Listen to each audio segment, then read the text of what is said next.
Self-care is the most underrated productive habit. I know it sounds a little counteractive, but self-care is that simple habit which helps us to stay productive in a very sustainable fashion, and at the same time it takes care of our emotional and physical well-being. This video is going to be about curating the perfect self-care action plan. I'm not going to share self-care ideas and tips in this video. You all probably have your own self-care tips and ideas to share. Maybe I will share my self-care routine in some other video. But in this video, we are going to discuss the do's and don'ts of self-care. We are going to discuss how we can curate the perfect self-care routine for ourselves so that it can become a daily habit. I'm very excited to share this video with you guys. So without any delay, let's get started. So the first step is acknowledging the importance of self-care in our everyday lives.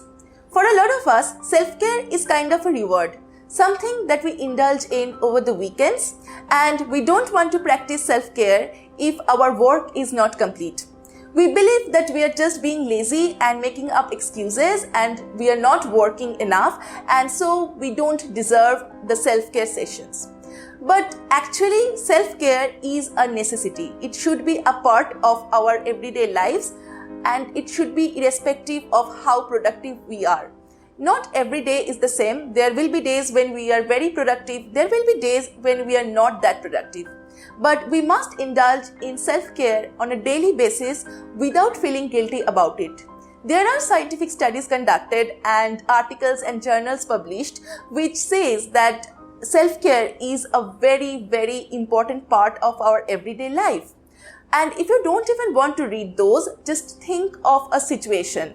You are working for days without taking breaks, without indulging in any kind of self-care. This thought will make you stressed, will make you anxious. And so if you go through that without taking care of yourself, you are bound to be stressed, you will become anxious, and your work quality will decline. No matter how productive you are, as a human being, you deserve self-care. Once you acknowledge this need and once you decide to provide yourself the care, then only you will be able to indulge in self-care without feeling the guilt, and then only your self-care routine will work for you.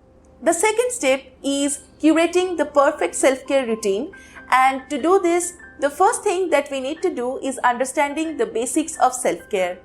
It may sound a little surprising, but very basic daily habits of keeping ourselves hydrated, sleeping for 8 hours every day, taking breaks in between work, these are self-care rituals that we often neglect. So when you are curating your perfect self-care routine, make sure that you are taking care of these basic habits. And once you do that, you can add other self-care rituals of your choice. In the beginning of each week, when you are making your weekly to-do list, plan out everything that you want to do throughout the week for your self-care. And every day when you are making your daily to-do list, try to add one small thing that you want to do as a part of your self-care ritual. During the weekdays, it can be something very small and simple, like calling a friend, meditating for 10 minutes, watching one episode of your very favorite sitcom, and then over the weekends, you can indulge in something more time consuming and more relaxing, like cooking your favorite dish or spending some time in the garden. Daily self-care habits do not need to be very time consuming and complicated. Taking care of your basic necessities and indulging in tiny self-care rituals can be a great option for your perfect self-care routine. The third important point is acknowledging the fact that self-care can prevent burnout but cannot cure it. We often convince ourselves that we are extremely busy, we don't have time for self-care, and we keep working for days and days without taking a break. Eventually, after a period of time, we feel extremely stressed and we face a burnout, and then we give up on our work because obviously our work quality is not satisfying us anymore, and we try to indulge in all the self-care rituals that we know of, that we are fond of, and we try to come out of our burnout. It does not work in that way. I mean, obviously, after a period of time, you do come out of your burnout situation and you do go back to your productive self. But we don't want to face that burnout situation altogether, right? And if we don't want to go through that burnout, we need to take care of ourselves before it happens. Start treating self-care as a vaccine. It needs to be a preventive measure. If you practice self-care even on your busiest days, very simple everyday habits of self-care, you can prevent the burnout. You can prevent yourself from getting extremely stressed. Going through this cycle of being productive for days, then facing a burnout, and then again becoming productive, I think it decreases our overall quality of work. But if we learn to maintain the balance between being very productive in our work and then taking breaks for self-care, that eventually creates the perfect balance and helps us to maintain a very consistent quality of work. And that is definitely the best way of being productive in a very sustainable way and also taking care of ourselves. The fourth point that I'm going to discuss today is probably the most important one, and it is understanding the difference between self-care and indulging in a bad habit. We often indulge in bad habits like impulsive shopping, emotional eating, spending hours on our social media, and we think that these are self-care rituals. And it is not entirely our fault, because these bad habits kind of create a protective bubble around us. It makes us feel safe and secured and protect us from all the things that are wrong, and we feel that we are taking care of ourselves. But actually these things do not change the problem, and these are not great for us in a long run.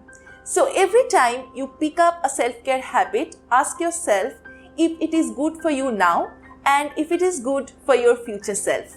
If the answer is yes for both these questions, then obviously it is a good self-care practice for you.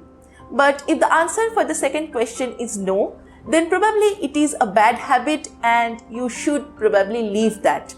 Now, I'm not telling you that you cannot buy anything to make yourself feel happy, you cannot eat some junk food, but know the intention. When your intention is right, you won't indulge in a bad habit on a regular basis.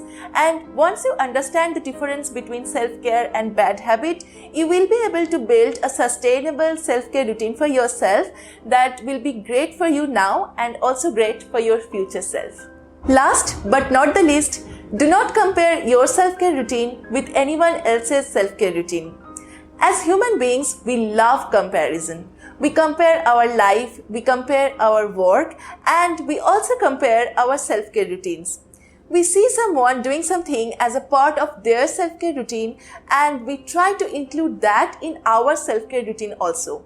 If that does not happen, we end up feeling agitated and stressed. And even if we include that in our routine, at times we realize that it is not working for us. Self-care is something that's extremely personal.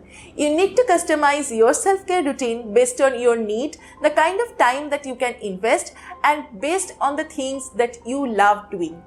Your self-care routine and my self-care routine can be completely different. For me, I love cooking, and cooking is a part of my self-care routine. You are probably great with music, you love singing, and that can be a part of your self-care routine. Now, if I try to sing, which I cannot do to save my life, it won't be self-care for me. I will end up stressing myself if I hear myself singing. So, self-care should be your personal experience. You don't have to compare your self-care routine with others. Just follow your heart, find out the things that you love doing and include them in your self-care routine. I am sure it will keep you happy forever. So these are everything about self-care that I wanted to discuss in this video. I am sure if we keep these tiny little things in mind, we will be able to curate the perfect and sustainable self-care routine for ourselves. Do let me know your favorite self-care ritual in the comment section down below. Also, let me know if this background is good. A lot of you gave me some amazing suggestion in Instagram when I asked what changes I can make in my video setup. So if you are not following me in Instagram yet, please do. We can have a very hearty chat over there.